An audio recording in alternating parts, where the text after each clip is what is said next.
यही है वीडियो का आशिक, देख सकते हैं जहाँ पे वहाँ वीडियो बनाने लगता है। तो welcome to my mini blog. तो हम छोटे से बिहार के औरंगाबाद ज़िला से रहते हैं, तो हम रफ़ीगंज आए तो हमको डिहरी जाना था। तो इस आशिक को देख सकते हैं वीडियो पूरा कैसे बना रहा है, यही एक दिन सफलता पाएगा। तो हो गया ट्रेन का टाइम, तो हम जलालमा ये सब चले ट्रेन पे बैठने। तो ट्रेन आ ही चुका है सामने, आप देख सकते हैं। तो ट्रेन पे बैठ गए हैं, तो देखते देखते कब हम डिहरी पहुंच गए कोई पता नहीं चला।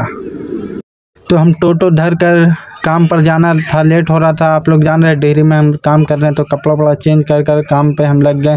तो इसे बोलते हैं अंडरग्राउंड वायरिंग। तो यहाँ पे हम लोग ब्लेड चला दिए हैं। ब्लेड चलाने के बाद इसमें छेने हथौड़ी के थ्रू से छीलेंगे, इसमें पाइप डालकर फिर हम लोग काम करेंगे। तो काम वाम ख़त्म कर कर नहा धोआ कर अब चले हम घर की ओर। तो घर की ओर जाने से पहले पेट्रोल भरवा लेते हैं। पेट्रोल भरवाते हैं। अगले नेक्स्ट ब्लॉग में मिलते हैं। Bye bye, Tata.